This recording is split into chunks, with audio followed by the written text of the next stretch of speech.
नमो सद्गुरु तुकया ज्ञान निपात, नमो सद्गुरु सच्चिदानंद रूपा, नमो सद्गुरु भक्त कल्याण मूर्ती, नमो सद्गुरु भास्करा पूर्ण कीर्ती, महीपती गुरुराज ज्ञान सिंधु समर्था, तव चरण प्रसादे नेनु नाही पदार्था, बुद्धिमती नदीन रंग मिरास तुझा, निरसो निरोप कीजे कोटी अन्याय माझा, एकनाथ महीपती महाराज अवधूत चिंतन श्री गुरुदेव राम कृष्ण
आजच्या हरिकीर्तनातील चाल आदरणीय हरिभक्तपरायण प्रकाश महाराज तसेच हरिभक्तपरायण दत्तात्रय महाराज नरवी पण आपण दोघं जण म्हणा.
लेकुराचे हित वाहे किंवा जाणे माऊलीचे चित्त ऐसी कळवळ्याची जाती करीला भाविन प्रीती पोटी भार वाहे त्यांचे सर्वस्व हेच आहे ऐसी कळवळ्याची जाती करीला भाविन प्रीती तुका म्हणे माझे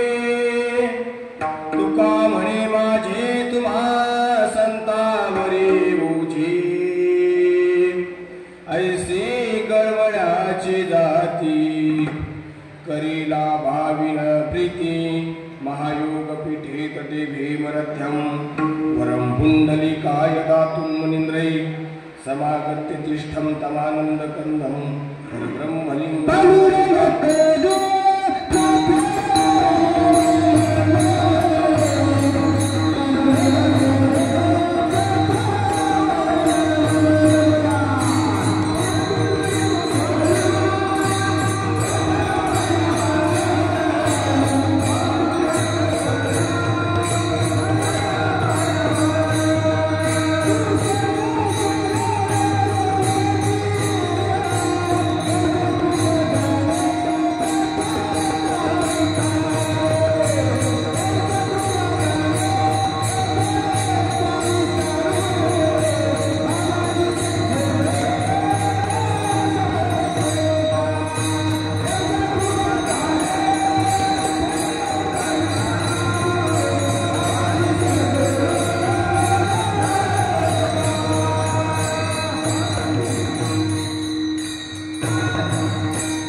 महीपती गुरुराज ज्ञान सिंधू समर्थानव चरण प्रसादे नेनू नाही पदार्था बुद्धिमती नदी नरंग मिरास तुझा निरसोनी लोककीचे कोटी अन्याय माझा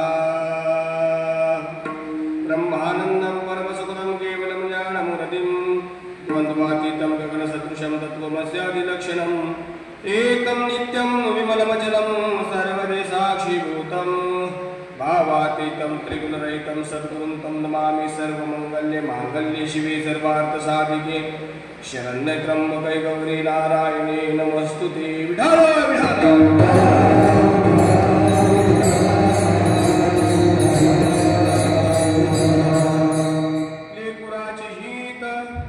लेकुराचे हित जाणे किंवा वाहे माऊलीचे चित्त ऐसी कळवळ्याचे जाती करीला भाविन प्रीती. सर्वांना एक विनंती आहे वा, जरी तुम्ही माझ्यापेक्षा फार मोठे असताल बरं का, आता मी सगळ्यात लहाना बाबा आहे, तुम्ही माझ्यापेक्षा तपा सर्व ज्ञानाने वयाने सर्वजण मोठे आहात. एक तुमचं लेकरू म्हणून तुमची सर्वांची माफी मागतो आणि सर्वांना विनंती करतो, जे जे खुर्च्यावरती बसलेत त्यांनी कृपया खाली येऊन बसावं. पहा, खुर्च्या उचलून घ्या बरं त्या पहिल्या. ज्यांना खऱ्या अर्थाने ज्यांना कमऱ्याचा त्रास आहे, ज्यांना खऱ्या अर्थाने बसता येत नाही, त्यांच्याकरता खुर्च्या असू द्या, पण ज्यांना त्रास नाही चपला बाजूला काढा. पहा, सर्वांनी चप्पल आपली बाजूला काढायची आणि खाली येऊन बसायचं. विठाल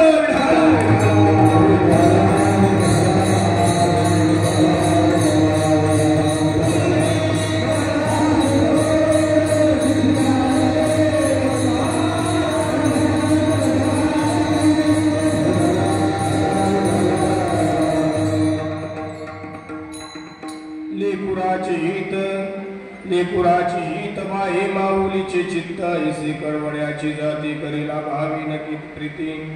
प्रस्तुत प्राप्त प्रसंगी कीर्तन रूपी सेवी करता जो आपण आज या ठिकाणी अभंग निवडलेला आहे, वारकरी संप्रदायाच्या कलेस्थळी विराजमान असणारे श्री जगद्गुरु तुकाराम महाराजांचा अभंग गाथेमधील 4 चरणाचा आईचं वर्णन करणारा, संतांनी या ठिकाणी आईचं रूप देऊन आईचं अंतःकरण कसं असतं या अभंगामधून प्रतिपादन केलेलं आहे. विठ्ठल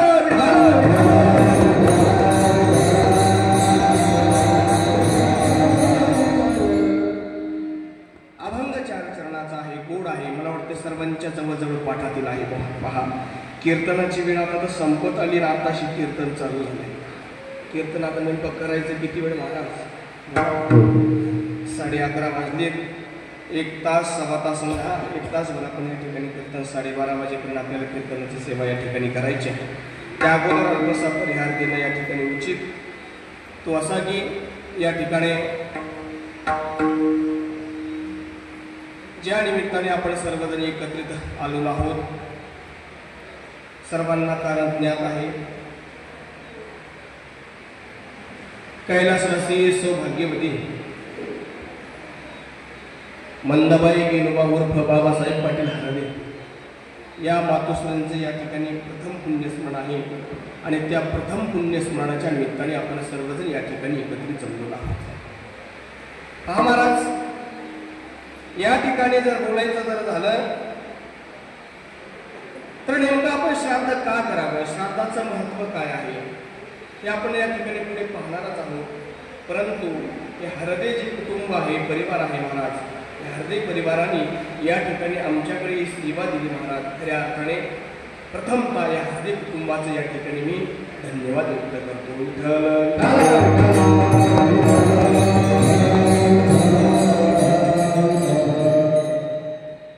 उपस्थित असणारे या ठिकाणी सर्वच आमचं भजनी मंडळ असेल प्रेमाचा, आता मला थोडासा धावती वेळ घ्यायची, बसायची नाही, पुढं फार लांब जायचं आहे. पुढचा टप्पा पाल्याचा लांबचा आहे, तुम्हाला मला गाठायचा आहे महाराज, नाही का? त्यामुळे या ठिकाणी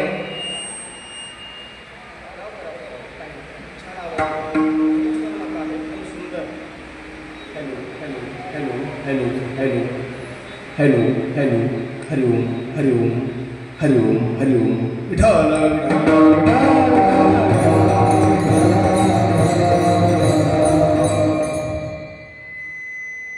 आज या ठिकाणी विशेषतः जे आपलं सर्व भजनी मंडळ वीरभद्र महाराज भजनी मंडळ असेल, परिसरातून गंगापूर, माळेवाडी, मला वाटतंय दत्तवाडी, अजून कडीत मांडवी परिसरातून सर्वच भजनी मंडळ या ठिकाणी उपस्थित आहेत. त्यांनाही या ठिकाणी मी प्रणाम करतो, दंडवत करतो.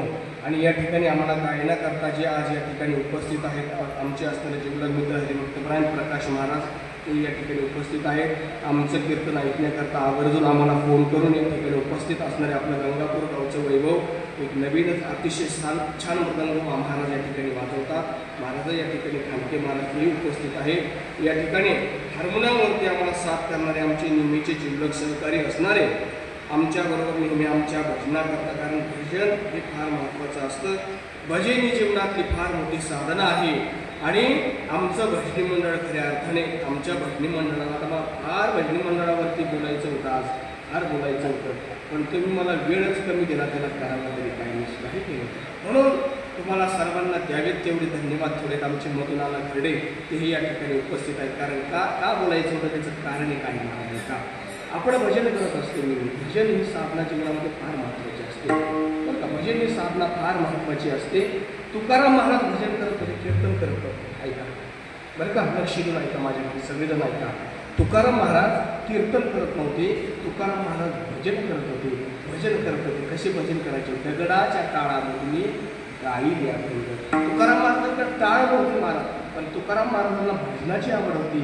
आणि त्यामधून महाराजांनी भजन ही साधना करून भगवान परमात्म्यापर्यंत त्या ठिकाणी जाणं ही त्यांची काय होती, त्या ठिकाणी साधना होती.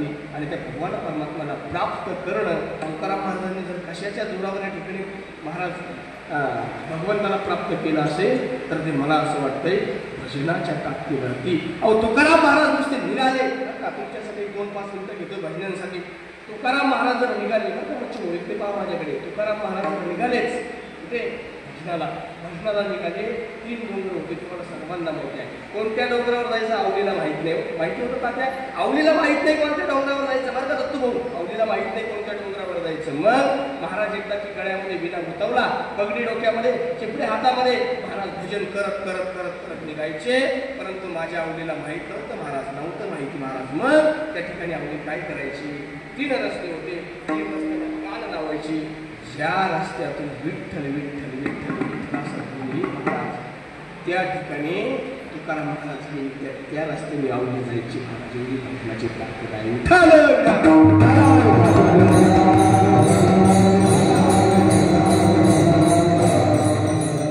ऐका, अभंग आहे तुकाराम महाराजांचा 4 चरणाचा अगदी गोड या ठिकाणी अभंग आहे. अभंगाचा अर्थ आहे लेकुराचे हित, लेकुराचे हित जाणे माऊलीचे चित्त. लेकुराचे हित, जी नेहमी आपल्या लेकरांचं हित पाहते, खऱ्या अर्थाने ती आई असते. ती खऱ्या अर्थाने आई असते. संतांचं रूप, संत जसे संत आहेत तशी आई आहे. या बंधामध्ये आपल्याला संतही पाहिजे आहे आणि या बंधामध्ये आईही पाहिजे. दोन्ही बाजू मला तुम्हाला तुमच्या समोर या ठिकाणी मांडायची आहे. ऐसी कळवळ्याची जाती करीला भावी न प्रीती. जिच्या अंतकरणामध्ये नेहमी कळवळा असतो ती खऱ्या अर्थाने आई असते. कोटी भारवाही त्याचे सर्वस्व ही साही. 9 महिने 9 दिवस त्या पोटामध्ये भार वाहते दगडाचा, ती खऱ्या अर्थाने आई असते. आणि जी अशी आई असते उपकार करणारी, त्या आईच्या चरणावरती तुकाराम महाराज काय म्हणतात? माथा ठेवावा. अशा संतांच्या चरणावरती माथा ठेवावा. कोणत्या? आई वडिलांची सेवा करणाऱ्यांच्या चरणावरती माथा ठेवावा हे तुकाराम महाराज अभंगामध्ये सांगतात. तुका म्हणे माझी तुम्हा संतावरी ओझी, ऐसी कळवळ्याची जाती करीला भाविन प्रीती.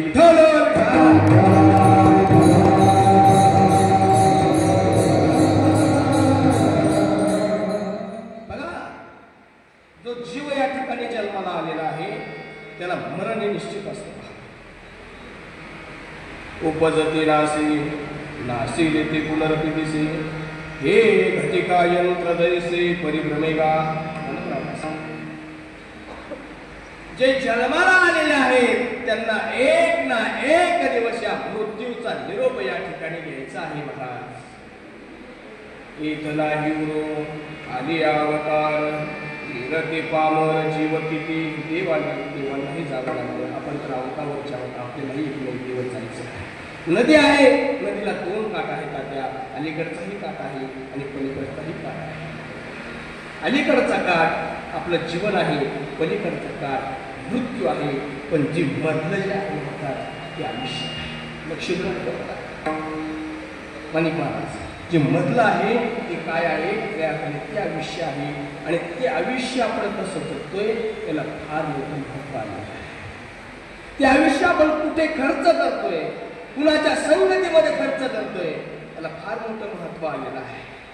किती जीवनामध्ये करू कार करतोय. आयुष्य परत नाही हो, आयुष्य एकदाच आहे. औट हात का मानव देहा,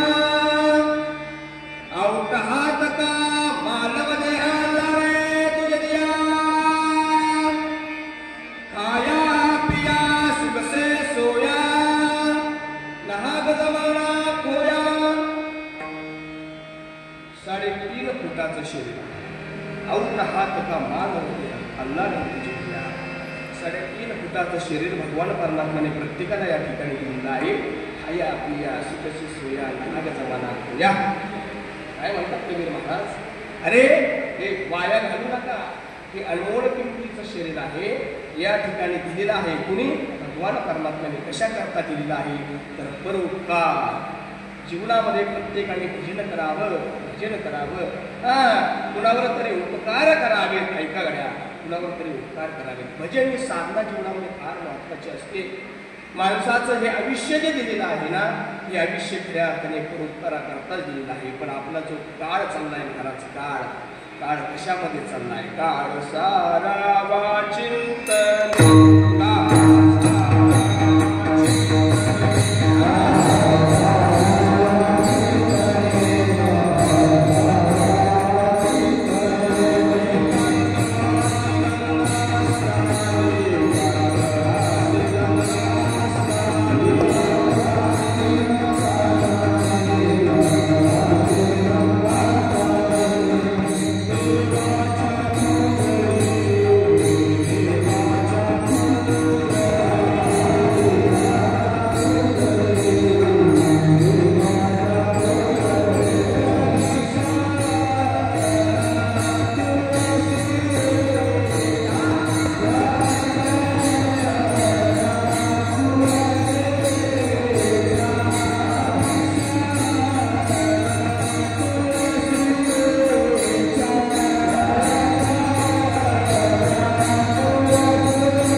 काकड्यामध्ये तुकाराम महाराज सांगतात, काळ सारवा चिंतने एकांतवासी गंगा स्नाने. जो काळ आपला आहे महाराज, तो काळ खऱ्या अर्थाने संतांच्या पूजनामध्ये गेला पाहिजे, संतांच्या हरिभक्तीमध्ये गेला पाहिजे, गंगेच्या स्नानामध्ये गेला पाहिजे. नोहे नोहे महिला मंडळ तुळशीला प्रदक्षिणा सुद्धा मारल्या पाहिजे. हा काळ आहे. हा काळ आपण कुठे खर्च करतोय बरं का. आप्पा जबाबदारीने एक वाक्य बोलतो. आप्पा फार मागं बसले, मी सुरुवातीलाच बोललो होतो. जसं थोडंसं पुढं असेल तर मला थोडं अजून बोलायला बरं वाटलं असतं. गावातलेच बाबा आहे बरं का. ऐका ऐका ऐका, मला सांगायचंय काय, या ठिकाणी एक जबाबदारीने वाक्य मला या ठिकाणी बोलायचं आहे. मला असं वाटतंय, जिवंतपणे जर आपला जर शेवट जर गोड करायचा असेल महाराज, शेवट तात्या मेल्यावर गोड होत नसतो बघा. आपण सगळेजण म्हणतो मेल्यावर शेवट गोड होतो. मेल्यावर कुणाचा शेवट गोड होत नाही, दीपक गोड नाही. मग शेवट गोड हा खऱ्या अर्थाने मला असं वाटतं जिवंतपणे करावा लागतो. केव्हा करावा लागतो? जिवंतपणे. ज्यावेळेस आपण शेवट गोड करू. तुकाराम महाराजांनी एक अभंग लिहिलाय. महाराज अभंग लिहिला, मग तो मेल्यावर लिहिला का जिवंतपणे लिहिला? शेवट तो भला माझा बहु गोड झाला. केव्हा गोड केला तुकाराम महाराजांनी? अहो जिवंतपणे तुकाराम महाराजांनी शेवट गोड केलाय. महाराज मेल्यानंतर शेवट गोड होत नाही म्हणून सांगायचंय काय, मला लक्ष दिलंय का? आपण जे या ठिकाणी आपला काळ या ठिकाणी घालवतोय तो काळ या ठिकाणी हरिभजनामध्ये गेला पाहिजे, परोपकारामध्ये गेला पाहिजे. आणि ते परोपकार करणारे जर या जगाच्या पाठीवर आपल्याला कोण असतील तर ते संत आहेत. महाराज कोण आहेत? संत आहेत. संत आपल्यावर उपकार करतात. असे अनेक यादी आहेत. त्या उपकार आपल्यावरती फार लोक या ठिकाणी करणारे आहेत. एक सुभाषित आहे, परोपकाराय फलंती वृक्षा, परोपकाराय फलंती दुहंती नद्या, परोपकाराय दुहंती गावा, परोपकाराय मिदं शरीरम. आपल्या उपकाराची यादी सांगितली महाराज. उपकार आपल्यावर कोण कोण करतंय लक्षात नाही का? उपकार आपल्यावर कोण कोण करतंय तर या ठिकाणी उपकार करणारे अनेक आहेत. गाय सुद्धा आपल्यावर उपकार करते. गाय सुद्धा उपकार, किती उपकार करते गाय आपल्यावरती, किती उपकार करते. गायीचे एवढे उपकार आपल्यावरती आहे. गाय आपल्याला शेण देते, गाय आपल्याला दूध देते आणि मेल्यानंतर गाय आपल्याला कातड सुद्धा देते. किती केलं कातड सुद्धा ती गाय आपल्याला मेल्यानंतर देते. पण गायीचा जो उपकार आहे तो उपकार निरंतर नाही, सदैव नाही, नित्य नाही. कुणाचा? गायीचा उपकार निरंतर नाही महाराज. तर गायी या ठिकाणी अतिशय पवित्र मानली गेलेली आहे. पण जर्सी नाही. जर्सी नाही. मग कोणती गाय? कपिली गाय असावी, गावरान गाय असावी, तिची सेवा करावी. पवित्र गाय सांगितलेली आहे. गोधने. आता मला काल्याच्या कीर्तनामध्ये आपण सगळेजण ऐकतो. भगवान श्रीकृष्णाने गायीची सेवा केली की नाही? गायीची सेवा. गायीची सेवा करणं म्हणजे देवाची सेवा करणं आहे. जरी गाय आपल्यावर उपकार करत असेल महाराज, परंतु गायीचा उपकार निरंतर नाही. निरंतर गायीचा उपकार या ठिकाणी आपल्याकडे राहत. मग गाय एक आठवी दूध द्यायची बंद होते, म्हणजे तिचा उपकार आपल्यावरती निरंतर नाही. मग पहा महाराज, फलंती वृक्षा, वृक्ष सुद्धा आपल्यावरती उपकार करते. आंब्याचं झाड घ्या, आंब्याचं झाड आपल्यावर उपकार करते की नाही? किती उपकार करतो आंब्याचं झाड? आपल्याला आंबा देतो ऑगस्ट महिन्यात.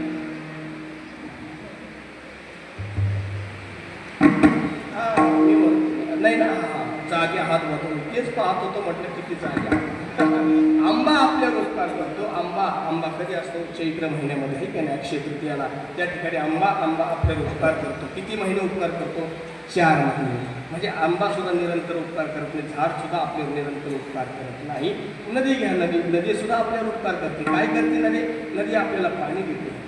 ठीक आहे. आपण नेहमी म्हणत असतात अभंग, वाचे म्हणता गंगा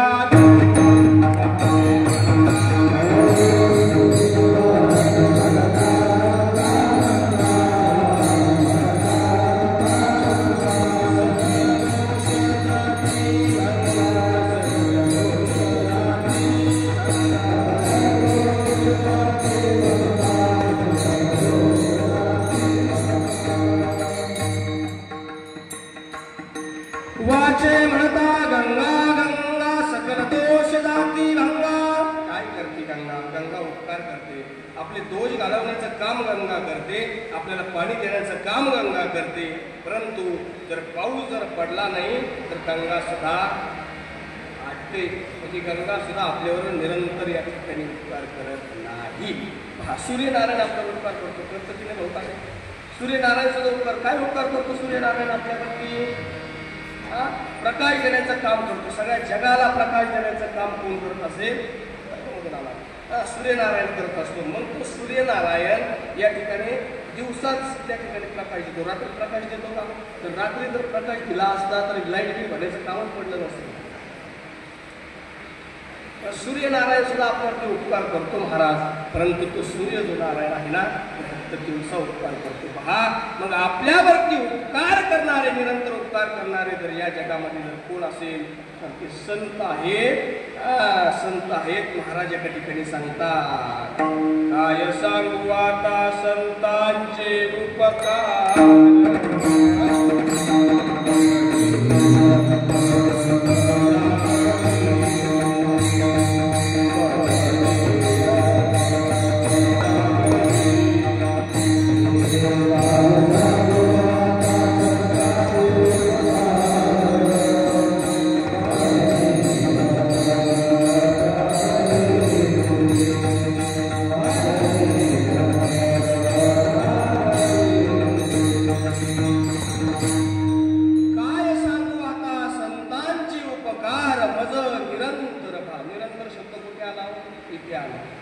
निरंतर जागवणारे जर या ठिकाणी कोण असेल तर ते आपल्याला संत आहेत.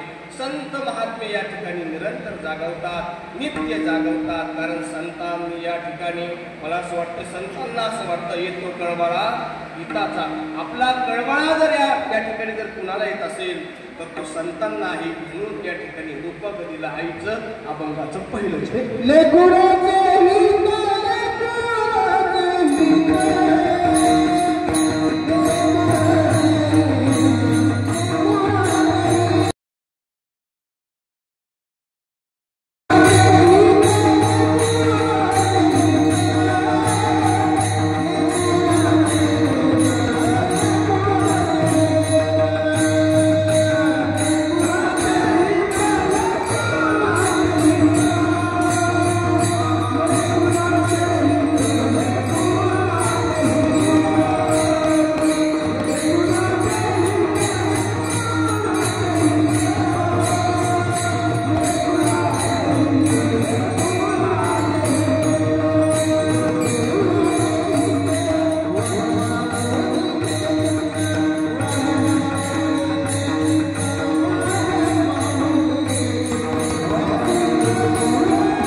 महाराज म्हणतात, लेकराचं हित जर कशामध्ये असेल तर ती आई म्हणते, आईच्या चित्तामध्ये लेकराचं हित आहे पहा.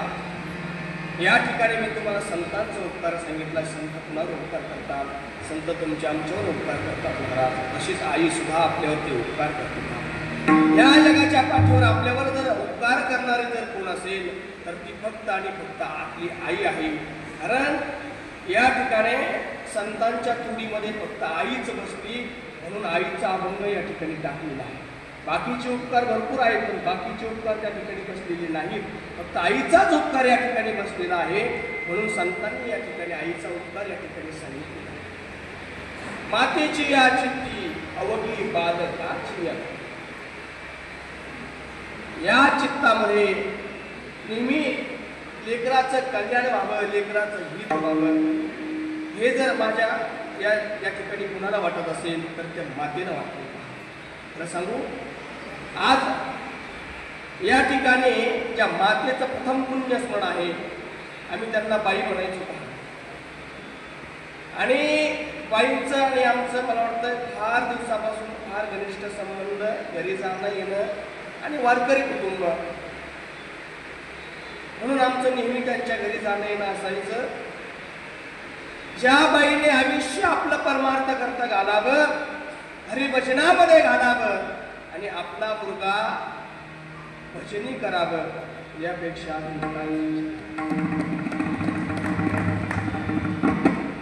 आज भजनामध्ये आमचे वाल्मिक दादा आमच्या बरोबर असतात महाराज. आपण नेहमी अभंग ऐकतो, आपुल्या हिता जो असे जागता धन्य माता पिता तयाची आहे. याचा अर्थ काय आहे महाराज? धन्यता माता पितेला मिळण्याकरता या ठिकाणी मुलगा सुद्धा सात्विक वृत्तीचा लागतो, हरिभक्ता लागतोय, तेव्हा त्या ठिकाणी धन्यता आई वडिलांना प्राप्त होत असते. लक्षात असू द्या. या मातेने आयुष्य परमार्था करता खर्च केले महाराज. पंढरीची वारी असेल, आनंदीची वारी असेल, आयुष्यभर कष्टातून या ठिकाणी या मातेने या कुटुंबाला सांभाळले. या मातेचे या परिवारावर केवढे उपकार आहेत, अगणित उपकार आहेत महाराज, अगणित. यांनी किती जरी या मातेच्या उपकारातून फेड करण्याकरता किती जरी पुण्यस्मरण केले तरी पुण्यस्मरण करून मातेची या ठिकाणी फेड होणार नाही. एवढे उपकार या मातेची या परिवारावरती आहेत.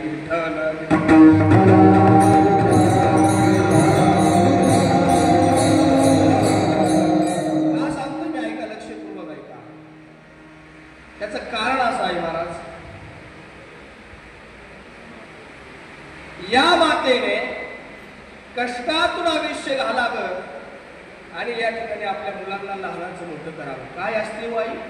माता बघितली पुरुष बघ आई काय असते? आईचं अंतकरण, आईचं अंतकरण कोमल असतं. मी तुम्हाला असा एक प्रश्न या ठिकाणी विचारे बसलेल्या सर्व मातांना, तुम्हाला असं वाटतं का आपला मुलगा 6 महिने हॉस्पिटलमध्ये असावा? मुलाला नाही, कसं वाटतं? कोणतीच माता नाही व तिला असं वाटतं की आपला मुलगा या ठिकाणी हॉस्पिटलमध्ये असावा. आपल्या मुलाने या ठिकाणी, आणि बरं का आपल्या आईचं या ठिकाणी आईचं कौतुक महाराज साधू संत करतात नेहमी. आता झालंय असं, लोक बसतात, लोक बसल्यानंतर चर्चा होते, अशी चर्चा होते. तात्या मी माझ्या कानाने ऐकतो, महाराज लोक येतात, आई सांगून जातात, बाप सांगून जातात. खरं सांगू तात्या, आई आणि बाप या ठिकाणी साधू संतांनी सांगितले म्हणून आम्ही सांगतो विठ्ठल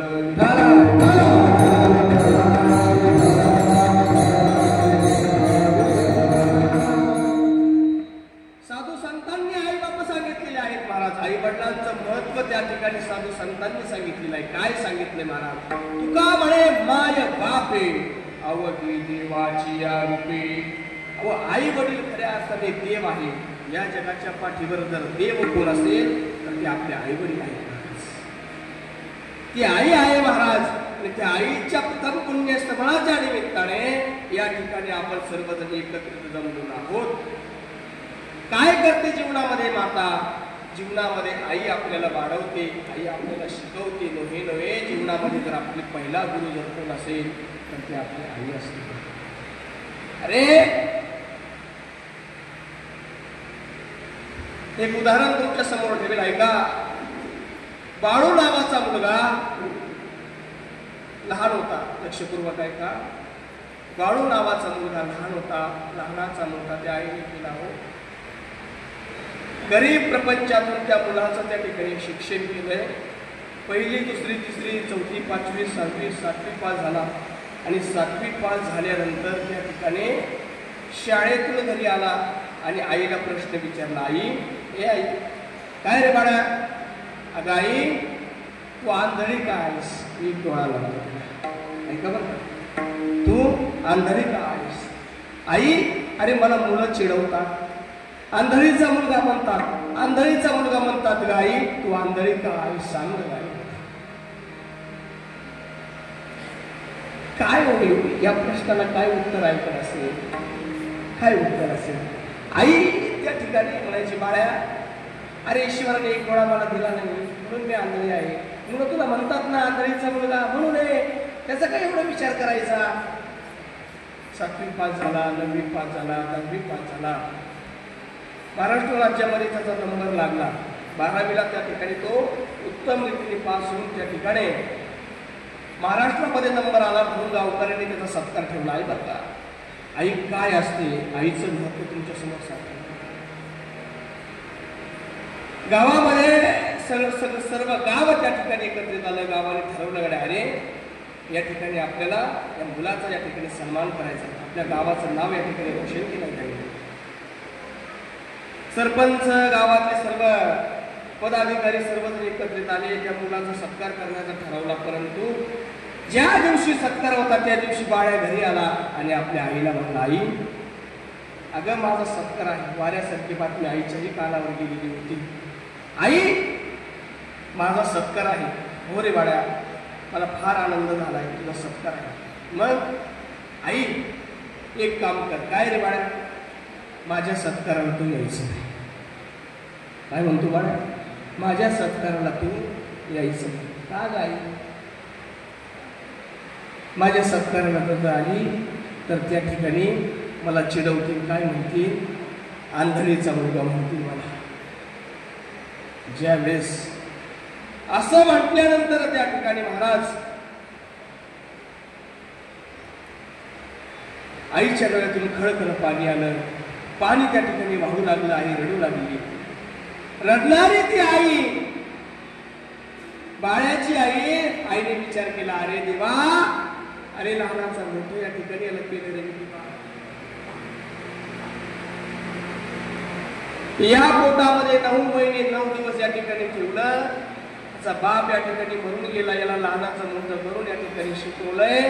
आणि आज माझी लाज या बाळाला या ठिकाणी वाटायला लागली. आई रडायला लागली. पण आईचं अंतःकरण असतं. बाळाला बोलवण्यात आलं. बाळ्याचा सत्कार आहे. बाळ्याला हार घातला, बाळ्याला शाल घातली, कुणी सन्मान चिन्ह देतंय. आणि हे कौतुक पाहण्याकरता ती आई जरी आपल्या लेकरांनी नाही म्हणून सांगितलेलं असेल तरी सुद्धा एक भिंतीपाशी जाऊन अंगावर शाल घेऊन त्या बाळाचा सत्कार करते. आईला आनंद होतोय. आनंदाचे आसू आईच्या डोळ्यामध्ये आहेत. तेवढ्यामध्ये झालं असं एका शिक्षकाने त्या ठिकाणी पाहिलं. एका शिक्षकाने त्या ठिकाणी पाहिलं महाराज. शिक्षकाने पाहिलं काय? अरे आंधळी आई आहे आणि बाजूला उभी आहे. त्या माईला त्या ठिकाणी हाका मार. आई आई तू व्यासपीठाकडे या. आई व्यासपीठाकडे या. ज्यावेळेस व्यासपीठाकडे हाका मारण्यात आली, आई व्यासपीठावर गेली महाराज. ज्यावेळेस आई व्यासपीठावर गेली, आईलाही त्या ठिकाणी हार घातला. पण बाळ्याने सांगितलेलं होतं, आई तू जर आली तर मी तुझ्या संग कधीच बोलणार, कधीच तुझ्या संग आई मी बोलणार.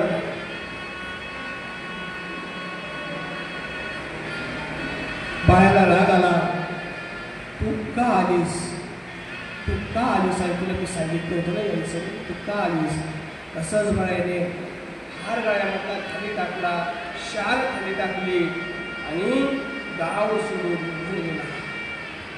गाव सोडून निघून गेला.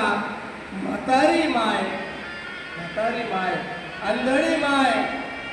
1 वर्ष झालं, 2 वर्ष झालं. मुलाची वाट पाहते. आज आपला मुलगा येईल, उद्या बाळ्या येईल, परवा येईल.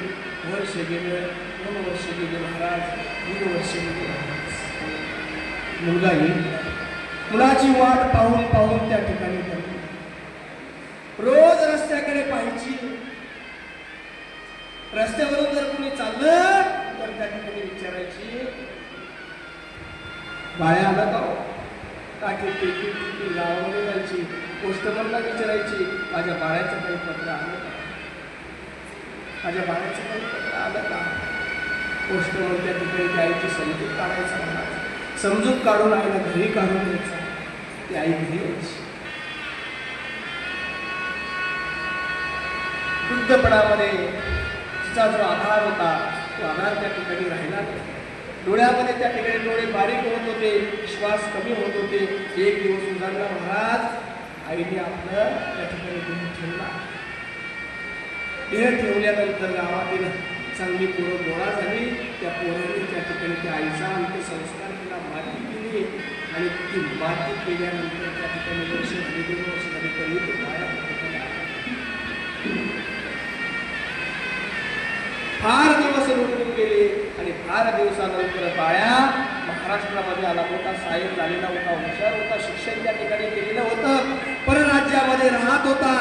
तोच काहीतरी कामाच्या निमित्ताने महाराष्ट्रामध्ये आला आणि तेच गाव त्याचं निर्माण ऐका, तेच गाव त्याचं निर्माण.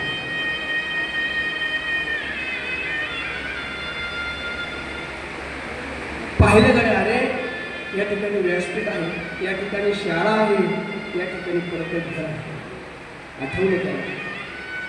आठवलं त्याला. पण त्या पडक्या घरामध्ये त्याची माय राहिलेली होती. गवत त्या ठिकाणी वाढलेलं होतं. गवत सावरत सावरत सावरत सावरत बाळ्या घरामध्ये गेला. दरवाजाची कडी उघडली. घरापाशी जाऊन त्या ठिकाणी एक फोटो होता ब्लॅक आणि व्हाईट भिंतीवरती. तो फोटो हातामध्ये घेतला आणि त्या फोटोच्या कडेला त्या ठिकाणी एक गोल वळकटी करून पांढऱ्या कागदाची चिठ्ठी ठेवली होती. पांढऱ्या कागदाची चिठ्ठी ठेवलेली होती. काय असते आहे तुमच्या लक्षामध्ये? आज सुद्धा बरं का, आज सुद्धा या जगाच्या पाठीवर अशा माता आहेत, अशा माता आहेत महाराज. तात्यासाहेब राहणे नावाचा एक व्यक्ती झालेला आहे, फार मोठा व्यक्ती आहे. बीड जिल्हा केज तालुक्यामध्ये तात्यासाहेब राहणे डोळे तज्ज्ञ आहे, नेत्रतज्ञ डॉक्टर आहे. त्या डॉक्टराची जर मुलाखत जर आपण जर पाहिली तात्या, तर त्या डॉक्टरांनी सांगितलं, मी 6वीला असताना माझ्या दोन्ही किडन्या फेल झालेल्या होत्या. मी 6वीला असताना माझ्या दोन्ही किडन्या फेल झालेल्या होत्या, पण एक किडनी माझ्या आईने मला दिली. आज सुद्धा त्या एका किडनीवर तुम्ही जिवंत आहे. एक किडनीवरती माणूस किती वर्ष राहू शकतो नंदू? किती वर्ष? 20 वर्ष, 25 वर्ष. पण ते डॉक्टर 40 वर्ष झाले तब्बल एका किडनीवरती जिवंत आहेत. हे आईचे उपकार आहेत. हे आईचे उपकार आहेत. ती चिठ्ठी त्या बाळाने हातामध्ये घेतली. हातामध्ये घेतलेली चिठ्ठी त्या ठिकाणी पाहिली. चिठ्ठी पाहिली महाराज.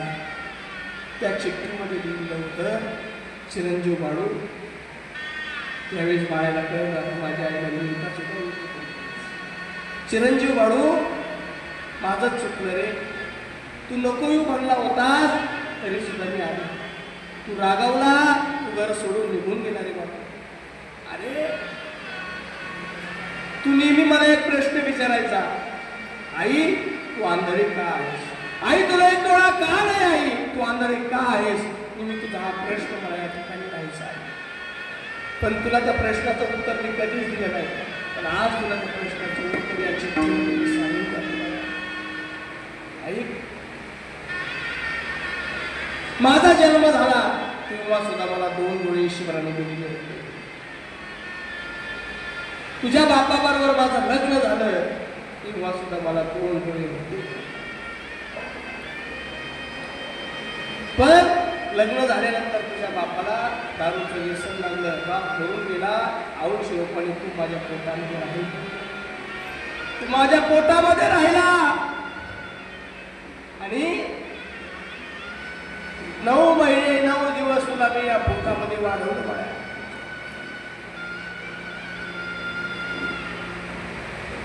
तुझी काळजी घेतली. तुझा जन्म झाला. जन्म झाल्यानंतर डॉक्टर धावत धावत माझ्याकडे आले. डॉक्टरांनी सांगितलं, आई ओ ताई तुमचा मुलगा फार गोड आहे, फार गोंडस आहे, उजीरवाला आहे, गोरापाल आहे, तसा राजसकुमार आहे. राजसकुमार आहे. मला फार आनंद झाला. पण तो आनंद फार काळ टिकला नाही का? त्यांनी सांगितलं, आई तुमचा मुलगा चांगला आहे, पण ईश्वराने त्याला एक डोळा दिला नाही. ऐकाव, ईश्वराने त्याला एक डोळा दिला. डॉक्टरांनी मला सांगितलं, ईश्वराने त्याला एक डोळा दिला.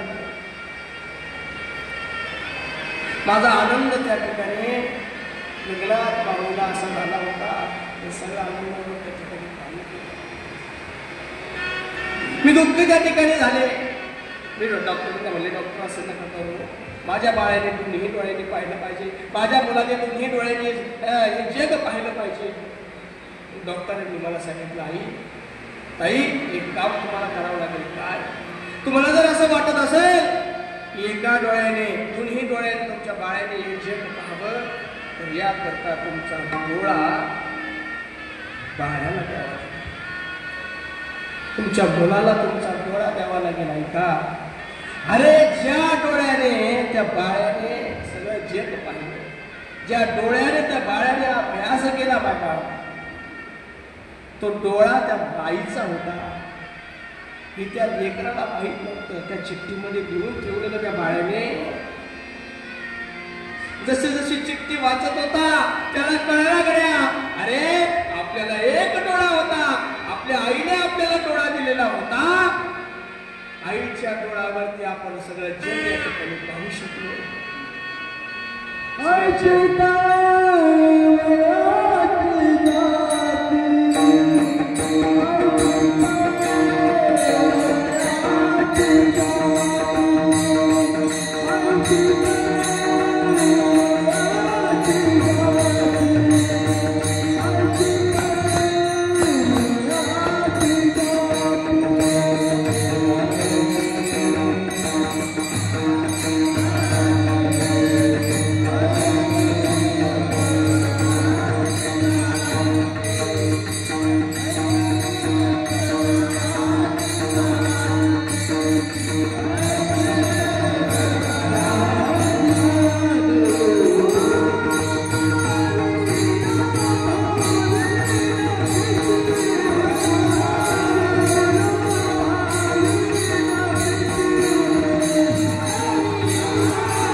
जशी जशी तो चिठ्ठी त्या ठिकाणी वाचत होता महाराज,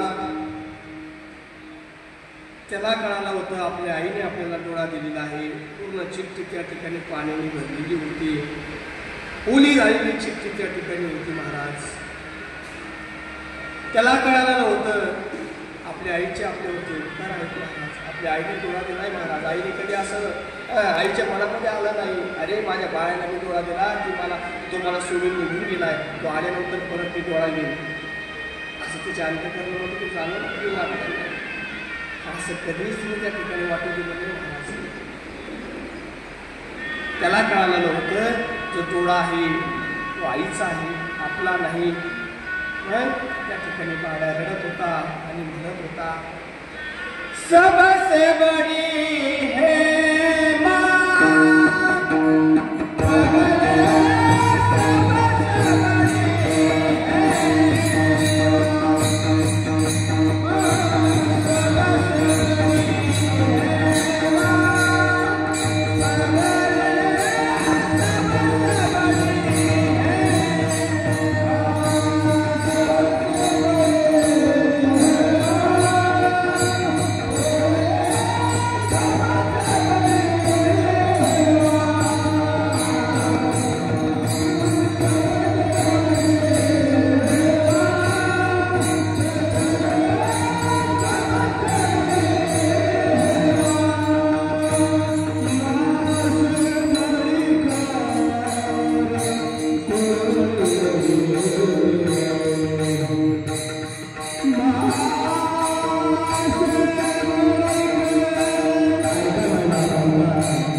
या पृथ्वीच्या तीन प्रदक्षिणा आपण मारू शकत नाही, दोन राशीच्या प्रदक्षिणा आपण मारू शकत नाही, परंतु एकदा एक नमस्कार जर नित्याने आपण आपल्या आईला जर केला तर एवढं पुण्य जीवनामध्ये मिळतं. एवढी मोठी जगामध्ये आई आहे मला, म्हणून तर म्हटलेलं आहे सबसे बड़ी है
आईचं वर्णन करताना साधू संत महात्मे सुद्धा सांगतात, माय बापे केवळ दासी तेने न जावे तीर्थासी. काय असते ती आई, काय करते ती आई? मी असं तुम्हाला प्रश्न विचारेल माता भगिनी, ज्यावेळेस सासरमधून तुम्ही माहेरला जाता, माहेरला गेल्यानंतर त्या माहेरमध्ये जोपर्यंत आई असते, तुमच्याकडे भरपूर आहे सासरमध्ये, पण माहेरवरून तुम्ही सासरला जाण्याकरता निघता, तुमच्या हातामधली पिशवी सुकून घेते आणि त्या पिशवीमध्ये बटाटे भरते, मिरच्या भरते, वांगे भरते की नाही? हो, तुमच्याकडे नसतं का? तुम्ही म्हणता आई नको ग, आई राहू दे, ए आई राहू दे, माझ्याकडे आहे. पण आई काय म्हणते, नको ग, अगं रिकाम्या हाती जाणं चांगलं नसतं. म्हणून ती आई या ठिकाणी काय करते महाराज, आई या ठिकाणी आपल्यावर उपकार करते, आई आपल्याला किडनी देते, आई आपल्याला डोळा देते. म्हणून जगाच्या पाठीवरती या ठिकाणी संतांचं रूपक ज्या ठिकाणी दिलेलं आहे ते आईचं या ठिकाणी आपण पाहिलेलं आहे. आईचं रूपक का दिलं त्याचं कारण हे आहे महाराज, लेकुराचे हित वाहे माऊलीचे चित्त, ऐसी कळवळ्याची जाती करी लाभावी नक्की पहा महाराज. म्हणून या हार्दिक कुटुंबाने, आज या परिवाराने या ठिकाणी या मातेच्या तीर्थार्थ या ठिकाणी प्रथम पुण्यस्मरण आयोजित केलेलं आहे. पुण्यवान माता ही माता अशी होती महाराज, या मातेने संस्कार दिले, या मातेने परिवार घडवला महाराज. म्हणून या परिवाराला या ठिकाणी धन्यवाद तेवढे थोडे आहेत.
जेवढी आई महत्वाची तेवढे संतही महत्वाचे. रूपक आईचं दिलेलं आहे.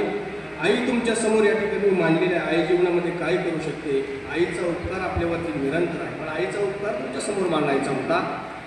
आईचा जो उपकार असतो तो उपकार आपल्यावरती निरंतर असतो. तसं निरंतर उपकार करणारे संत सुद्धा आपल्यावरती आहेत. ज्ञानेश्वर महाराजांना भूक लागली म्हणून ज्ञानेश्वर महाराजांनी झुळी काखेमध्ये अटकवली नाही. सोपान काकांना भूक लागली म्हणून झुळी काखेमध्ये अटकवली नाही. निवृत्ती दादांना भूक लागली म्हणून काखेमध्ये झुळी अटकवली नाही. मग अरे माझ्या चिमुकल्या मुक्ताईला भूक लागली म्हणून काखेमध्ये झुळी अटकवली आहे. झुळी अटकवली आणि आळंदीमध्ये भिक्षा मागण्याकरता मधुकरी मागण्याकरता ज्ञानेश्वर महाराज जातात. महाराज भिक्षा मागण्याकरता जातात, भिक्षा मागतात. एका ताईला त्या ठिकाणी दया येते, विनवणी करतात, ताई माझ्या दादा करता नाही हो, माझ्या काका करता नाही हो, माझ्या करता नाही हो ताई, मग माझ्या मुक्ता करता या ठिकाणी मला एक भाकरी पुरतं पीठ द्या. त्या मातीने त्या झोळीमध्ये एक भाकरी पुरतं पीठ टाकलं आहे का? पीठ टाकलं, काखेमध्ये झोळी अटकवली आणि ज्ञानोबाराय निघाली. तेवढ्यामध्ये एक पगडीवाला त्या ठिकाणी आला, त्याचं नाव वेसोबा. वेसोबा त्या ठिकाणी आला, काखेतली जोडी हिसकावून घेतली. हे नेना, काय आहे जोडीमध्ये, काय आहे जोडीमध्ये? काका, ओ काका, माझ्यासाठी नाही आलो काका, माझ्या दादासाठी नाही आलो. मग माझ्या मुक्तीला भूक लागली काका, त्यामुळे मी या ठिकाणी आलो काका. काकाला त्या ठिकाणी विनवणी करतात ज्ञानोबराय. ज्ञानोबराय विनवणी करतात, पण काका त्या ठिकाणी ऐकत नाही. तर सांगू, ज्या ज्ञानोबरायांचा आज संपूर्ण भारत देशामध्ये 775वी त्या ठिकाणी साजरी होते महाराज. ज्ञानोबरायांचे कार्यक्रम त्या ठिकाणी ज्ञानेश्वरी पारायण होतात महाराज. जिवंतपणे ज्ञानोबरायांना सुद्धा त्या ठिकाणी लोकांनी त्रास दिला. संतांना त्रास देणारे लोक असतात महाराज. संतांनी तो त्रास सहन केला. जो खऱ्या अर्थाने त्रास सहन करतो ना, बरं का तात्या, जो खऱ्या अर्थाने त्रास सहन करतो तोच मोठा होत असतो. लक्षात ठेवा, त्रास देणारे आपलेच असतात आणि आपल्याचा त्रास आपण सहन करायचा असतो.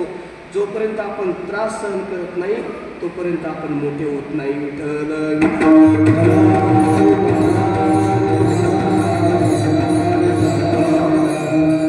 ज्ञानोबरायांनी त्रास सहन केला. काय अधिकार माझ्या ज्ञानोबरायांचा होता? ज्ञानेश्वरी या जगाला दिली, ज्ञानेश्वरी दिली. अति मूर्ख त्या दगडा, जो कुणी वाची ज्ञानेश्वरी, कृपा करे हरी दयावरी. सौम्यके आपण सांगतो श्री विष्णू श्री गीता, हा प्रश्न अर्जुनेसी. ती ज्ञानेश्वरी काय करते? कृपा करते. ज्ञानेश्वरी वाचल्यावर बघा, तुम्ही नित्याने ज्ञानेश्वरी वाचा, दुपारी वाचा, रात्री वाचा, कधीही ज्ञानेश्वरी वाचा. ज्ञानेश्वरी आपल्यावर उपकार करते. तुम्ही कधीही ज्ञानेश्वरी वाचा, उपकार करते ज्ञानेश्वरी आपल्यावर. नुसती ज्ञानेश्वरी आपल्यावर उपकार करत नाही, ज्ञानोबराय उपकार करत नाही, तर देव सुद्धा आपल्यावरती उपकार करतात. हे लक्षात असू द्या. काय ज्ञानोबरायांचा अधिकार होता? लोपले ज्ञान जगी, इत ज्ञानती कोणी. लोपले ज्ञान जगी, अवतार पांडुरंगा. नाव ठेविले ज्ञानी, आरती ज्ञानराजा. असे ज्ञानोबराया. वेसोबा आला, वेसोबाने जोडी हिसकावून घेतली. माय बापा ऐका, नका हो काका, नका हो काका. काकाला विनंती केली. त्रास त्या ठिकाणी वेसोबाने ज्ञानोबरायांना दिला. त्रास सहन करायला शिका गड्या. जोपर्यंत आपण त्रास सहन करत नाही माय बाप, तोपर्यंत आपण मोठे होत नाही. एक उदाहरण तुमच्या समोर छोटंसं ठेवतो. प्रत्येक गावामध्ये लोहार असतो. पहा, तात्या असतो की नाही लोहार? लोहार, आपल्या गावामध्ये एक लोहार होता. त्या लोहाराने त्या नवीनच दुकान टाकलं आहे का, बरं का? सगळे लक्ष देऊन ऐका बरं का. हा, नवीनच दुकान टाकलं आणि नवीन दुकान टाकल्यानंतर त्या नवीन दुकानाच्या उद्घाटनाला मला बोलवलं. आपण सगळे भजनी मंडळ आपल्याला निमंत्रित केलं बा. सगळ्या भजनी मंडळाला म्हणजे महाराज तुम्ही या भजनी मंडळाबरोबर म्हणलं चालत. आता मी त्यांच्यातच असतो, मी येतो. मग त्या ठिकाणी आम्हाला निमंत्रित केलं. त्या लोहाराने त्या ठिकाणी दुकान टाकलेलं होतं. मला उदाहरण तुमच्या समोर ठेवायचं आहे का? लोहाराने दुकान टाकलेलं होतं. लोहाराने भाता नवीन आणलेला होता. लोहाराने माती नवीन आणलेली होती. लोहाराने गाढव नवीन आणलेलं होतं. लोहाराने चिमणी नवीन आणलेली होती. लोहाराने हातोडी सुद्धा नवीन आणलेली होती. सगळ्या वस्तू नवीन आणलेल्या त्या लोहाराने. नवीन वस्तू आणलेल्या आम्ही त्या ठिकाणी गेलो, पूजा करायला लागलो, मंत्र पुष्पांजली झाली, गंध लावायला लागलो. ज्या ज्या नवीन वस्तू आहेत त्या नवीन वस्तूला गंध लावायला लागलो. मला म्हणे तो द्वार, ओ महाराज थांबा. म्हणलं काय झालं? म्हणलं काय झालं? तो म्हणे महाराज या वस्तूला गंध लावायचं नाही. म्हणलं मग ती जी आयरन आहे ना त्या आयरनीला गंध लावा. काय करा म्हणे, त्या आयरनीला गंध लावा. मी तर म्हटलं अरे दादा ती तर जुनी आहे आयरन, ती आयरन नवीन नाही, नवीन वस्तूला गंध लावत असतात. ऐका ना. मग मी त्याला प्रश्न विचारला, अरे दादा ही जुनी आयरन आहे हिला गंध लावायला सांगतो का? तर त्याने सांगितलं, महाराज ही जी आयरन आहे ही आयरन माझ्या खापर पंजोबाने वापरली, पंजोबाने वापरली, आजोबाने वापरली, माझ्या वडिलांनी वापरली. नोई माझ्या वडिलांनी, माझ्या बापाने सुद्धा या आयरनवरती मला काम शिकवलं आणि याच्यावरच मी काम करतो. किती जुनी आयरन होती हो, किती जुनी आयरन होती, फार जुनी आयरन होती. त्याच आयरनीवरती त्या ठिकाणी तो काम करतोय. मग मला खरं सांगा, त्या ठिकाणी छन्नी नवीन होती, भाता नवीन होता, त्या ठिकाणी हातोडी सुद्धा नवीन होती, पण घाव त्या ठिकाणी घाव घातला, त्या ठिकाणी घाव घालणारा तुटतो महाराज. त्या ठिकाणी आयरनीवरती घाव घातला जातो पण आयरन त्या ठिकाणी तुटत नाही. तर तुटतोय काय, जो घाव घालतो तो त्या ठिकाणी तुटत असतो. आयरन काय करते महाराज, आयरन सहन करते म्हणून आयरन चिरकाल टिकते. मला सांगायचंय काय, जो सहन करतो बर का, जो सहन करतो ना तो चिरकाल टिकणारा असतो, तोच खऱ्या अर्थाने मोठा होत असतो.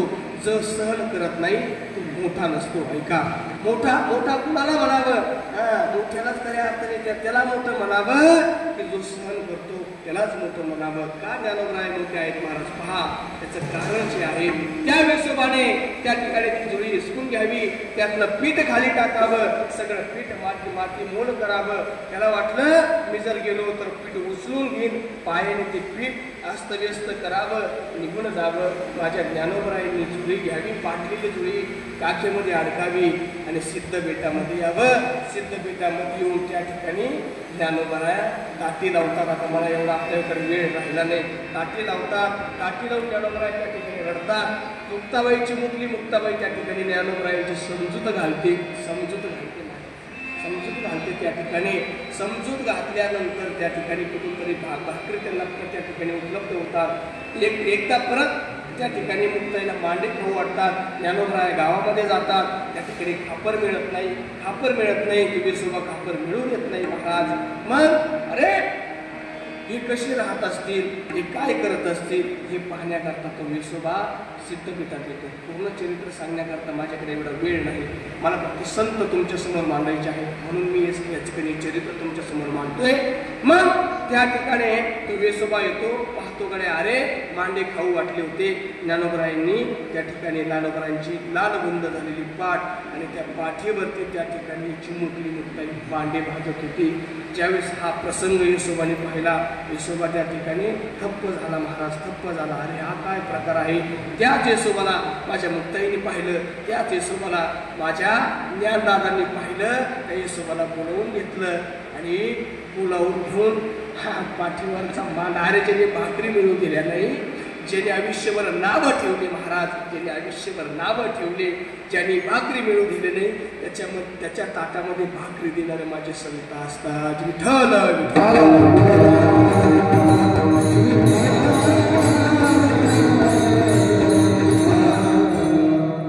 विसोबाच्या ताटामध्ये त्या ठिकाणी ते मांड टाकलं, येसोबाने मांड खाल्लं. येसोबाचा का त्या ठिकाणी खेचर झाला. तुम्हाला सर्वांना त्या ठिकाणी दृष्टांत माहीत आहे महाराज. मी का सांगितलं की आईच्या हृदयासारखे कोण असतात, तो संत असतात. परोपकार्यावरती सुद्धा उपकार करणारे या जगामध्ये कोण असतात, संत असतात. म्हणून या ठिकाणी जेवढी आई महत्वाची आहे तेवढे संत सुद्धा महत्वाचे आहेत.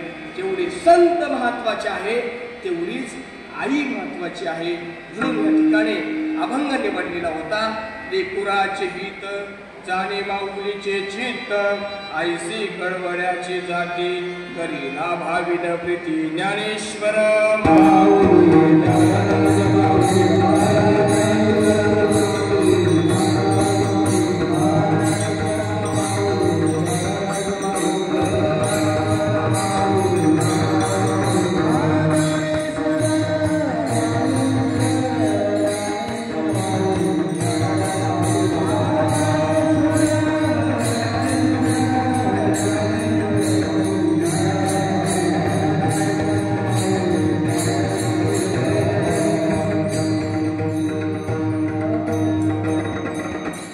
जाता जाता एकच सांगतो मायबाप आई वडिलांची सेवा करा.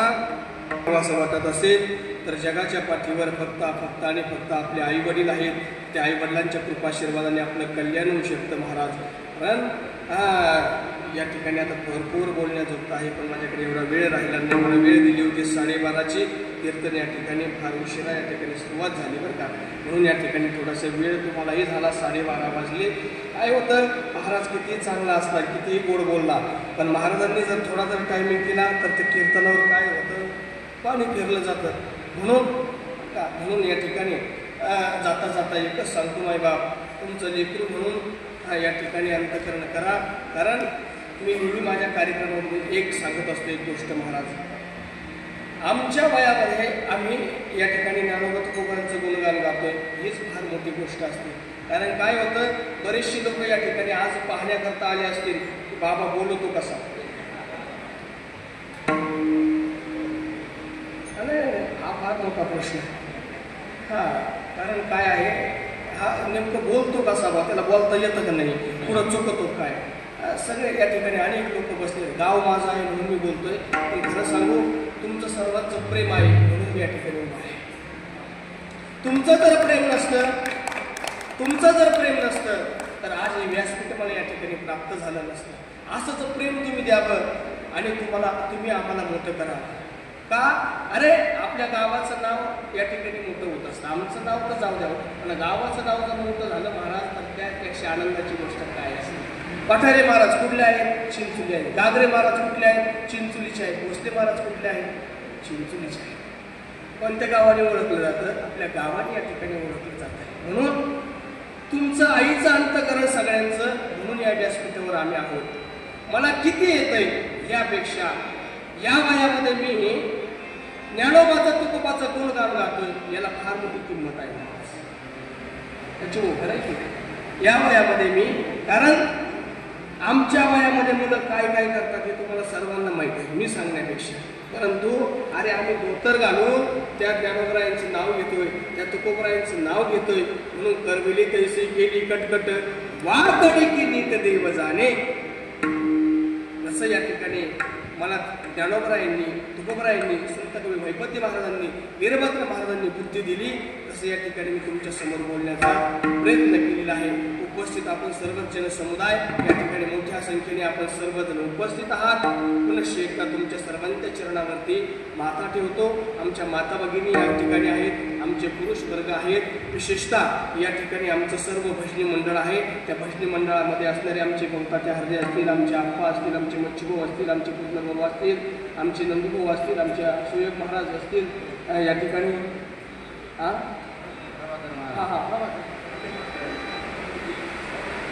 प्रभाकर महाराज असतील, आमचे काळे मामा असतील, आमचे नाना असतील, आमचे या ठिकाणी नवीन भजनी आमचे निर्मळ महाराज, अनिल महाराज असतील, आमचे कातोरी मामा असतील.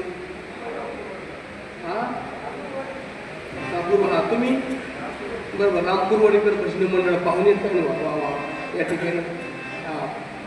आमचे माणिक महाराज असतील, बाळासाहेब भाऊ असतील, आमचे हरिभक्तपरायण वरपे महाराज युवा कीर्तनकार, आपल्या परिसराचं वैभव छान महाराजही कीर्तन करतात, तेही आमच्या कीर्तनाकरता उपस्थित आहेत.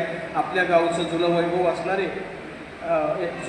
असणारे अगदी ज्यांनी आपला परमार्थ तोला मुलाचा या ठिकाणी केलेला आहे, अगदी परमार्थ जपलेला आहे आणि ज्यांच्या बोटाला धरून आम्ही या ठिकाणी भजन शिकलेलो आहे. अशी भजनाची नेहमी साथ आम्हाला देणारे, आम्हाला भजन शिकवणारे आपल्या गावचं वैभव असणारे आमचे दत्तात्रय पाटील नलगे तेही या ठिकाणी उपस्थित आहेत. आमचे जिवलग मित्र गुरुबंधू या ठिकाणी संदीप महाराज या ठिकाणी उपस्थित आहेत. आमचे हरिभक्तपरायण खांडके महाराज, आणि ज्यांनी अतिशय या ठिकाणी आपल्या गावामध्ये जुनी काकडीची सेवा असेल, काकडा असेल, भजन असेल, अतिशय या ठिकाणी पांडुरंगाची सेवा असेल, आपल्या चिंचोली गावामध्ये जी नेहमी या ठिकाणी सेवा करत राहतात, त्यांची नित्य सेवा आहे असे असणारे आमचे सोनवणे बाबा असतील, तसेच या ठिकाणी हरिभक्तपरायण मधुकर महाराज खर्डे असतील, तसेच या ठिकाणी एक राहून गेलं बुवा बरं का, एक राहून गेलं.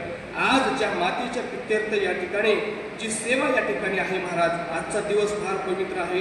तो पवित्र दिवस कसा आहे तर ज्या गजाननाची आपण आता मला वाटतं 1-2-4 दिवसापूर्वी आराधना केली, ज्या गजाननाने या ठिकाणी संपूर्ण महाराष्ट्रामध्ये ज्या गजानना ठिकाणी जय जय घोष जय जयकार या ठिकाणी झालेला आहे.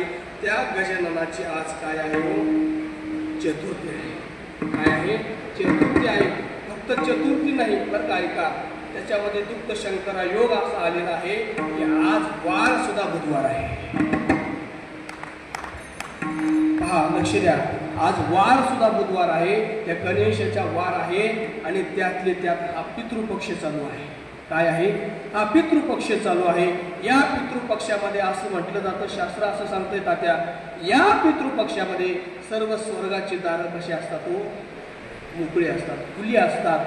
म्हणून आजच्या दिवसाला आई भगवंताच्या चरणावरती गेल्या हे आपण गृहीत धरू. कारण का? की पितृपक्ष पवित्र आहे. तुका म्हणे पित्र आशीर्वाद देती कल्याण इच्छिती दयापुरा. त्या पित्रांच्या कल्याणाकरिता, त्या पित्रांनी आपल्याला आशीर्वाद द्यावा याकरिता आपण पंधरवाड्यामध्ये पित्र या ठिकाणी जीव घालत असतो. आणि त्या पंधरवाड्यामध्ये आजचं हे प्रथम पुण्यस्मरण मातेचं आलेलं आहे. खऱ्या अर्थाने ही माता पुण्यवान होती. त्याचं कारण असं आहे, माळकरी माता होती या ठिकाणी. बाबाचंही पुण्य आहे बघा, त्यांचेच पती आहे महाराज, आयुष्यभर सेवा केली या कुटुंबाने, वारकरी सेवा केली. माझ्या समोर बसलेत, तुमची परत एकदा माफी मागतो बरं का. कारण का? त्याचं कारण असं आहे महाराज, त्यांनी त्यांचं आयुष्य या ठिकाणी झिजवलंय. परमार्थ करता आयुष्य झिजवलंय. विनय करे म्हणून या ठिकाणी गंगागिरी नारायणगिरी महाराजांच्या सप्त्यामध्ये विनयाचा पहारा करणारे हे वारकरी आहेत महाराज. हे वारकरी आहेत महाराज. यांनी आयुष्य परमार्थाकरता लोटून दिलं महाराज. प्रपंचाचा विचार न करता या ठिकाणी परमार्थ करतोय महाराज. भजनी नुसते फुकट होत नसतात महाराज, लक्षात असू द्या. 2 मिनिटं घेतो दादा, तुम्ही पुढं आणि 2 मिनिटं घेतो, ऐका. भजनी फुकट होत नसतात बरं का. भजनी होण्याकरता तेवढी ताकद असते, तेवढे पुण्य लावा लागणार, तेवढं पुण्य असतं महाराज. त्या पुण्याच्या जोरावर जन्मोजन्मी आम्ही बहुपुण्य केले, तेव्हा या विठ्ठले कृपा केली. त्या विठ्ठलाची कृपा होण्याकरता सुद्धा या ठिकाणी पुण्य लागतं. तेव्हा हे असे या ठिकाणी पुत्र जन्माला येत असतात. नाही तर मग काय नुसतं आपण आता मला बोलायचं नाही, मला सांगायचंय काय की भजनी मंडळ तुम्ही सेवा देता, निष्काम सेवा आहे, निस्वार्थी सेवा तुम्ही देता. गावामध्ये जोपर्यंत तुम्ही आहात ना तोपर्यंत चांगला आहे बा. तुम्ही गेल्यावर माझा अवघड व्हायचं. भजनी आणायची हा फार मोठा प्रश्न आहे, हा फार मोठा प्रश्न आहे. म्हणून नवीन मुलं या ठिकाणी तयार होण्याला या ठिकाणी फार गरज आहे. नवीन मुलं या ठिकाणी तयार व्हावेत, नवीन मुलं भजनामध्ये यावेत, कीर्तनामध्ये यावेत. या ठिकाणी वारकरी संप्रदायात त्यांना वारसा मिळावा.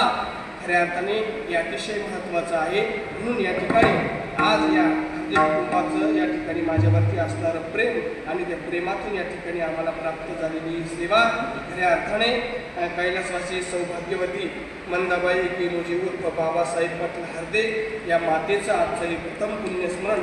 आणि त्या पुण्यस्मरणाच्या निमित्ताने या ठिकाणी जो कंकित झालेला जो परिवार आहे, श्री गेलोजी उर्फ बाबासाहेब बापूराव पाटील हरदे पती आहेत. तसेच त्यांना या ठिकाणी 2 मुलं आहेत. दोन्ही मुलं सात्विक आहेत, धार्मिक आहेत आणि संस्कृती टिकवणारे आहेत. अतिशय उत्तम आहेत. दोघेही या ठिकाणी भजने आहेत, देवाची सेवा करणारे आहेत. खऱ्या अर्थाने तयाचा हरी वाटे देव आम्ही बोललो त्याचप्रमाणे या ठिकाणी दोन्ही मुलं या ठिकाणी आहेत. श्री मधुकर बाबासाहेब पाटील हरदे, श्री वाल्मिक बाबासाहेब पाटील हरदे अशी हे 2 मुलं आहेत. तसेच श्री नंदकुमार गंगाधर हरदे. या हरदे कुटुंबाचं एक वैशिष्ट्य आहे बा. वैशिष्ट्य असं आहे की या हरदे कुटुंबाला संत गुरु महिपती महाराजांचा आशीर्वाद आहे. हरदे कुटुंबामध्ये भजनी पाळा नंदभाऊ आहेत, गौताते आहेत, तिकडे अजून गणुदादा सुद्धा आहे, ते सुद्धा सुंदर भजन करतात. आमचे मुन्ना भाऊ सुद्धा सुंदर भजन करतात. असे भजनी सगळे भजनी हरदेंचेच आहेत त्यांचे. पण अतिशय सुंदर या ठिकाणी संत कवी महिपती महाराजांचा त्यांच्यावरती आशीर्वाद आहेत. तसे या ठिकाणी श्री प्रभाकर गंगाधर पाटील हरदे पुतणे आहेत. श्री सुरेश आत्माराम पाटील हरदे पुतणे आहेत. सौ इंदुबाई मच्छिंद्र पाटील मगर मुलगी आहे. सौ शोभा प्रकाश पाटील जाधव पुतणी आहे. सौ सुरेखा महेश पाटील पवार पुतणी आहे. तसेच श्री दत्तात्रय बबनराव पाटील हरदे दीर आहे. श्री मुरलीधर बबनराव पाटील हरदे दीर आहे. श्री दिगंबर बबनराव पाटील हरदे दीर आहे. श्री चंद्रभान भागवत पाटील हरदे पुतणे आहे. श्री राजेंद्र लक्ष्मण पाटील हरदे पुतणे आहेत. सौ कुसुम सुभाष पाटील लहारे पुतणी आहे. गंगा भागीरथी चांगुना रमेश पाटील उंडी पुतणी आहे. सौ रंजना रवींद्र पाटील गुळवे कीर्तन्याय असा असणारा हा सर्व परिवार, या परिवारावरती या ठिकाणी झालेलं दुःख समस्त ग्रामस्थ आमची चिंचोलीकर सर्वच या ठिकाणी उपस्थित आहेत. त्याच्यामध्ये ज्येष्ठ श्रेष्ठ ज्ञानवृत्त तपवृत्त सर्व या ठिकाणी उपस्थित आहेत. विविध क्षेत्रातून या ठिकाणी सर्वजण मान्यवर या ठिकाणी उपस्थित आहेत. या ठिकाणी कुणाचाही नामनिर्देश न करता या ठिकाणी काय होतं, नाव घेतलं एक येतो एक राहतो, एक येतो एक राहतो. आता सगळे या ठिकाणी आपलेच आहेत. त्यामुळे या ठिकाणी आमचे दीपक भाऊ शिववस्तीवर आमच्या प्रेम करण्याचे आहे या ठिकाणी उपस्थित आहेत. हरिभक्तवर राबा महाराज कोस यांची चिरंजीव प्रत्येक महाराज या ठिकाणी उपस्थित आहेत. या ठिकाणी झालेली सेवा भगवान श्री पांडुरंग परमात्म्याच्या चरणी, संत कवी महमूदी महाराजांच्या चरणी, वीरभद्र महाराजांच्या चरणी, दत्त महाराजांच्या चरणी समर्पित करतो. जर काही चुकलं असेल तर माझ्या बुद्धीचे दोष समजून मला परत करा.